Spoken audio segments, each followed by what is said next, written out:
ഏറെ കോളിളക്കം സൃഷ്ടിച്ച സോളാർ കേസിന്റെ പീപ്പിൾ ടി വി പുറത്തുവിട്ട സോളാർ കേസ് ഇതുമായി ബന്ധപ്പെട്ട് കേസിലെ ആദ്യ വിധി പെരുമ്പാവൂർ കോടതിയുടെ ഭാഗത്തുനിന്ന് ഉണ്ടായിരിക്കുന്നു. ബിജുവും സരിതയും, അതായത് ബിജു രാധാകൃഷ്ണനും സരിതയും കുറ്റക്കാരാണ് എന്നാണ് കോടതിയുടെ തീർപ്പ്. ഇപ്പോൾ സാലി മുഹമ്മദ് ചേരുന്നു. സാലി, വിശദാംശങ്ങൾ. അരുൺ, സോളാർ വഞ്ചന കേസുമായി ബന്ധപ്പെട്ട് കേരളത്തിലെ ഒരു കോടതിയുടെ ആദ്യ വിധിയാണിത് എന്ന് പറയാം. പെരുമ്പാവൂർ സ്വദേശി സജാദ് ആയിരുന്നു കേസിലെ പരാതിക്കാരൻ. 40 ലക്ഷം രൂപ സോളാർ പാനൽ സ്ഥാപിച്ചു നൽകാമെന്ന് പറഞ്ഞ് സരിതയും ബിജുവും ചേർന്ന് കബളിപ്പിച്ചു എന്നായിരുന്നു കേസ്. ഈ കേസിലാണ് അല്പം മുമ്പ് പെരുമ്പാവൂർ കോടതിയുടെ വിധി ഉണ്ടായിരിക്കുന്നത്. ബിജു രാധാകൃഷ്ണനും സരിത നായരും കുറ്റക്കാരാണെന്ന് കോടതി കണ്ടെത്തുകയായിരുന്നു. വഞ്ചനാ കുറ്റമാണ് ഇരുവർക്കുമെതിരെ ചുമത്തിയിരിക്കുന്നത്. ഈ കേസിൽ സജാദിന്റെ പരാതിയിൽ സീരിയൽ നടി ശാലു മേനോനെയും കേസിൽ പ്രതിയാക്കിയിരുന്നു. എന്നാൽ ശാലു മേനോനെ കുറ്റക്കാരി ആണെന്ന് കണ്ടെത്താൻ കോടതിക്ക് കഴിഞ്ഞില്ല. ആ സാഹചര്യത്തിൽ ശാലു മേനോനെ കേസിൽ നിന്ന് ഒഴിവാക്കിയിട്ടുണ്ട്. ഏതായാലും വിധി ഇന്ന് തന്നെ പറയുമെന്നാണ് അറിയാൻ കഴിഞ്ഞത്. ഇപ്പോൾ കോടതി ഇരുവരും കുറ്റക്കാരാണെന്ന് കണ്ടെത്തിയിരിക്കുന്നു. ഉച്ചയ്ക്ക് ശേഷം ഈ കേസിൽ ഇവരുടെ ശിക്ഷ എന്താണെന്ന് പ്രഖ്യാപിക്കും. സാലി, ഇക്കാര്യത്തിൽ എന്തൊക്കെയായിരുന്നു കോടതിയുടെ കണ്ടെത്തൽ നിരീക്ഷണം? അരുൺ, അത് സംബന്ധിച്ച് വിവരങ്ങൾ ലഭിച്ചിട്ടില്ല. കുറ്റക്കാരാണെന്ന് കോടതി കണ്ടെത്തുക മാത്രമാണ് ചെയ്തിരിക്കുന്നത്. ഇവരുടെ ശിക്ഷാവിധി പുറത്തു വന്നാൽ മാത്രമേ എന്തൊക്കെ കണ്ടെത്തലുകളാണ് കോടതിയുടെ ഭാഗത്തുനിന്ന് ഉണ്ടായിരിക്കുന്നത് എന്ന് പറയാൻ കഴിയും. ഏതായാലും ഏറ്റവും ആദ്യത്തെ കേസും ഏറ്റവും ആദ്യത്തെ അറസ്റ്റ് നടന്ന കേസും ഇത് തന്നെയാണ്. 40 ലക്ഷം രൂപ ഈ പെരുമ്പാവൂർ സ്വദേശിയായ സജാദിൽ നിന്ന് സരിതയും ബിജുവും ചേർന്ന് കബളിപ്പിച്ചെടുത്തു എന്നതായിരുന്നു പരാതി. ഈ കേസിനെ ഇതാണ് ആദ്യം രജിസ്റ്റർ ചെയ്ത കേസും സരിതയുടെ അറസ്റ്റിലേക്ക് നയിച്ച കേസും ഇത് തന്നെയാണ്.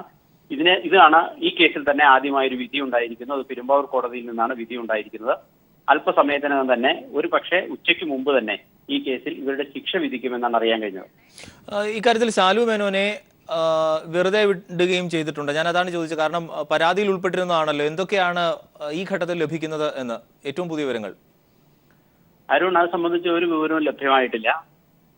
ശാലു മേനോനെ കുറ്റക്കാരിയാണെന്ന് കണ്ടെത്താൻ കോടതി കഴിഞ്ഞില്ല. അല്ലെങ്കിൽ ശാലു മേനോന്റെ പേരിൽ ചുമത്തിയിരുന്ന കുറ്റം തെളിയിക്കാൻ കഴിഞ്ഞില്ല എന്ന കോടതി കണ്ടെത്തിയിരിക്കുന്നു. ആ സാഹചര്യത്തിൽ ശാലു മേനോനെ കേസിൽ നിന്ന് ഒഴിവാക്കിയിരിക്കുന്നു.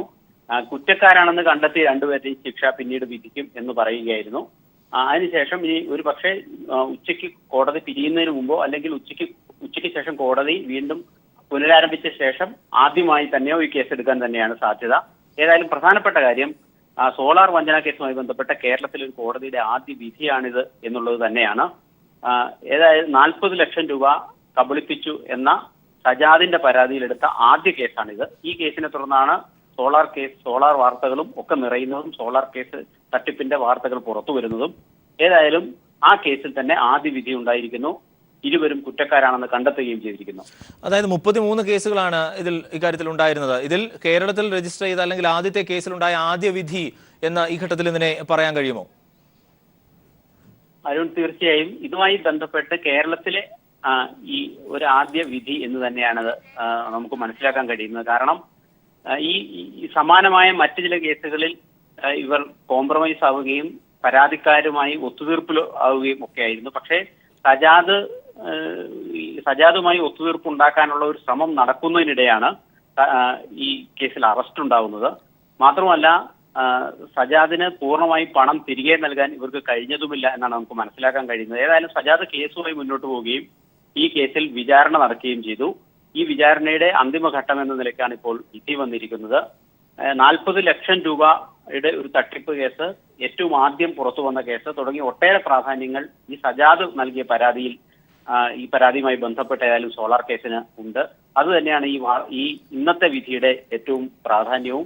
ഏതായാലും ഇരുവരും കുറ്റക്കാരാണെന്ന് കോടതി കണ്ടെത്തിയിരിക്കുന്ന സാഹചര്യത്തിൽ വളരെ പ്രധാനപ്പെട്ട കേസിൽ ഒരു പ്രധാനപ്പെട്ട വിധി വന്നിരിക്കുന്നു എന്ന് തന്നെ പറയാം. ഇവരുടെ ശിക്ഷാവിധി ഉച്ചയ്ക്ക് ശേഷമോ അല്ലെങ്കിൽ അല്പ സമയത്തിന് ശേഷമോ പ്രഖ്യാപിക്കുമെന്നാണ് കോടതി പറഞ്ഞിരിക്കുന്നത്. തീർച്ചയായും തുടരുക സാലി. ഇപ്പോൾ മുതിർന്ന രാഷ്ട്രീയ നിരീക്ഷകൻ, മാധ്യമപ്രവർത്തകൻ ജേക്കബ് ജോർജ്, അദ്ദേഹം കൂടി നിലവിൽ നമുക്കൊപ്പം ടെലിഫോൺ ലൈനിൽ ചേരുന്നു. ശ്രീ ജേക്കബ് ജോർജ്, ഇക്കാര്യത്തിൽ കേരളത്തിൽ രജിസ്റ്റർ ചെയ്ത ആദ്യത്തെ കേസ് ഇതിന്റെ ഓരോ ഘട്ടവും ഏറെ ഒച്ചപ്പാടും ബഹളവും ഒക്കെ ഉണ്ടാക്കിയിരുന്നു. 40 ലക്ഷം രൂപ തട്ടിയെടുത്ത എന്ന് സജാദ് നൽകിയ പരാതിയിലാണ് ഇക്കാര്യത്തിൽ നിലനിൽക്കുന്നത്. അന്ന് ഈ സരിതയ്ക്ക് ജാമ്യം ലഭിച്ചതൊക്കെ ഏറെ ഒച്ചപ്പാടുണ്ടാക്കിയിരുന്നു. കൃത്യസമയത്ത് കുറ്റപത്രം സമർപ്പിച്ചില്ല, അതിന്റെ പേരിൽ ജാമ്യം ലഭിച്ചു എന്നൊക്കെ. ഇതിന്റെയൊക്കെ പ്രഭവ കേന്ദ്രം ഒരു ഘട്ടത്തിൽ ഒരർത്ഥത്തിൽ ഇവിടെ നിന്നാണ്. ഈ കേസിലാണ് നിലവിൽ വിധി ഉണ്ടായിരിക്കുന്നത്. ശിക്ഷാവിധി ഒരു പക്ഷേ ഉച്ച കഴിഞ്ഞുണ്ടാകും എന്നാണ് അറിയാനും കഴിയുന്നത്. എങ്ങനെയാണ് താങ്കൾ കാണുന്നത്? അത് തീർച്ചയായിട്ടും UDF ഭരണകാലത്ത് ഏറ്റവും വിവാദവും കൊള്ളക്കും ഉണ്ടാക്കിയ ഒരു കേസായിരുന്നു സരിത നായർ, അതിന്റെ കൂടെ ബിജു രാധാകൃഷ്ണൻ അവരൊക്കെ ഉണ്ടാക്കിയ സോളാർ വിവാദം. അതിൽ ആദ്യത്തെ കേസ് എന്ന നിലയ്ക്ക് തീർച്ചയായിട്ടും അതിന് പ്രാധാന്യമുണ്ട്. ഇതിന് രാഷ്ട്രീയമായി എന്ത് നിർവചനം നൽകും എന്നുള്ളതും പ്രധാനപ്പെട്ട കാര്യമാണ്. രാഷ്ട്രീയക്കാർ ഇതിനെ എങ്ങനെ കാണും? സ്വാഭാവികമായിട്ടും അതിന് രാഷ്ട്രീയ പ്രാധാന്യമുണ്ട്. എങ്കിൽ പോലും ഇതിനെ വെറും ഒരു കേസായിട്ട് പരിഗണിക്കുകയാണെങ്കിൽ സോളാർ വിവാദം തീർച്ചയായിട്ടും അതിന്റെ പിന്നിൽ ഒരു അഴിമതിയുടെയും ഇതുപോലെയുള്ള പണം തട്ടിപ്പിന്റെയും ഒരു വഴി അതിലൂടെ ഉണ്ടായിരുന്നു എന്നുള്ളത് ഈ കേസ് വെളിവാക്കുന്നു. ഈ കേസ് ബാക്കി എല്ലാ കേസുകളും മിക്കവാറും എല്ലാ കേസുകളും സരിത ഓടി നടന്ന് കാശടച്ച് ഒത്തുതീർപ്പാക്കിയെങ്കിലും ഈ കേസ് ഒത്തുതീർപ്പാക്കാൻ കഴിഞ്ഞില്ല. അത് തന്നെയാണ് ഈ കേസിന്റെ ഒരു വിധി ഈ നിലയിലേക്ക് വരാൻ കാരണമായത്. 33 കേസുകളാണ് ഇക്കാര്യത്തിൽ രജിസ്റ്റർ ചെയ്തിരുന്നത്. കേരളത്തിൽ നിലനിന്നിരുന്ന അതിലെ ആദ്യ കേസ് എന്ന തരത്തിൽ കൂടി ഇതിനെ നിലവിൽ പരിഗണിക്കേണ്ടതുണ്ട്. അതായത് 40 ലക്ഷം രൂപ സോളാർ പാനൽ സ്ഥാപിച്ചു നൽകാമെന്ന് പറഞ്ഞ് പെരുമ്പാവൂർ സ്വദേശിയായിരുന്ന സജാദിൽ നിന്ന് 42 ലക്ഷം രൂപ തട്ടിയെടുത്ത കേസിലാണ് യഥാർത്ഥത്തിൽ അറസ്റ്റ് ജൂൺ 3-ന് കൃത്യമായി പറഞ്ഞാൽ സരിത അറസ്റ്റിലാവുകയും ചെയ്യുന്നത്. സരിതയുടെ അറസ്റ്റ് രേഖപ്പെടുത്തുന്നതും അങ്ങനെയായിരുന്നു. അതടക്കമുള്ള കാര്യങ്ങൾ ഈ ഘട്ടത്തിൽ എങ്ങനെയാണ് താങ്കൾ ഓർത്തെടുക്കുന്നത്, വിലയിരുത്തുക? അതെ, അത് ആ സമയത്തുള്ള അറസ്റ്റ്, അതിനെ തുടർന്ന് പോലീസ് കണ്ടുപിടിച്ച ചില കാര്യങ്ങൾ, അത് കോൺഗ്രസ് രാഷ്ട്രീയത്തിനകത്ത് തന്നെ ഉണ്ടാക്കിയ ചില രാഷ്ട്രീയ മാറ്റങ്ങൾ. സ്വാഭാവികമായിട്ടും അത് ഉമ്മൻചാണ്ടിക്കെതിരെ ഉപയോഗിക്കപ്പെട്ടു. അത് കോൺഗ്രസിനകത്ത് അതൊരു സ്വാധീന വലയം ഉണ്ടായിരുന്നു. പെരുമ്പാവൂരിലെ ചില ഉദ്യോഗസ്ഥന്മാരും പോലീസ് ഉദ്യോഗസ്ഥന്മാരും ഒക്കെ. അത് പിന്നീട് കോൺഗ്രസിനകത്ത് തന്നെ ഒരു വലിയ വിവാദം, രാഷ്ട്രീയ പ്രശ്നമായിട്ട് മാറിയിരുന്നു. എങ്കിൽ പോലും യുഡിഎഫിനെ തകർത്ത, യുഡിഎഫിന്റെ അപജയത്തിന് കാരണമായ പ്രധാനപ്പെട്ട കാരണങ്ങളിലൊന്ന്, ആദ്യ കാരണങ്ങളിലൊന്ന് ഈ സരിതാ വിവാദം, സോളാർ വിവാദം, അതിലും പ്രധാനമായിട്ടും ഈ പെരുമ്പാവൂരിലെ ഈ കേസും ആയിരുന്നു എന്നുള്ള കാര്യം. അതുതന്നെയാണ് ഈ കേസിന്റെ അല്ലെങ്കിൽ ഇനി നടക്കാൻ പോകുന്ന വിധിയുടെ രാഷ്ട്രീയ പ്രാധാന്യം. അതെ, ഈ വിവിധ ജില്ലകളിലായി 13 കേസുകളാണ് ഉണ്ടായിരുന്നത് ഇതടക്കം. അതിൽ പലതും ഒത്തുതീർപ്പാക്കുകയും ഒക്കെ ചെയ്തു, കാശ് കൊടുത്തു.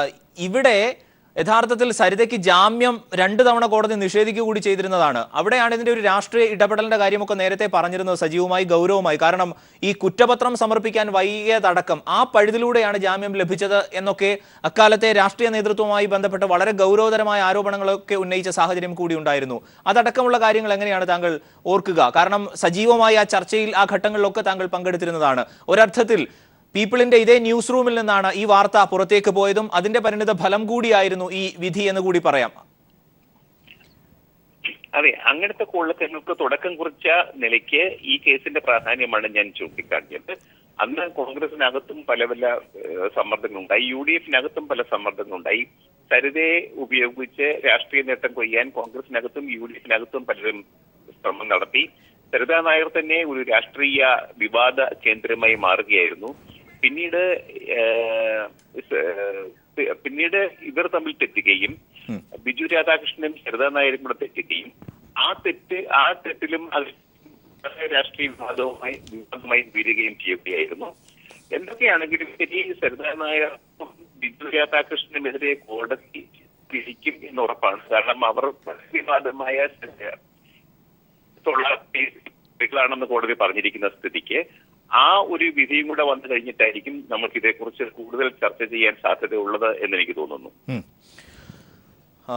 ജേക്കബ് ജോർജ് അദ്ദേഹമാണ് ഈ ഘട്ടത്തിൽ പ്രതികരിച്ചത്. സോളാർ പാനൽ സ്ഥാപിച്ച് നൽകാമെന്ന് പറഞ്ഞ പെരുമ്പാവൂർ സ്വദേശി സജാദിൽ നിന്ന് 42 ലക്ഷം രൂപ കൈപ്പറ്റി തട്ടിച്ചു എന്ന കേസിലായിരുന്നു യഥാർത്ഥത്തിൽ സരിതാ നായർ ജൂൺ 3-ന് 2013 ജൂൺ 3-ന് അറസ്റ്റിൽ ആകുന്നത്. പീപ്പിൾ TV പുറത്തുവിട്ട വാർത്തയുടെ പരിണിത ഫലം കൂടിയാണിത്. ഈ ഘട്ടത്തിൽ സരിതാ നായരും ബിജു രാധാകൃഷ്ണനും കുറ്റക്കാരാണ് എന്ന് കോടതി കണ്ടെത്തി. ഒരുപക്ഷെ ഉച്ചയ്ക്ക് ശേഷം ഇക്കാര്യത്തിൽ വിധി ഉണ്ടാകുമെന്നാണ് കരുതുന്നത്. സാലി മുഹമ്മദാണ് വിവരങ്ങൾ നൽകിയത് കൊച്ചിയിൽ നിന്ന്.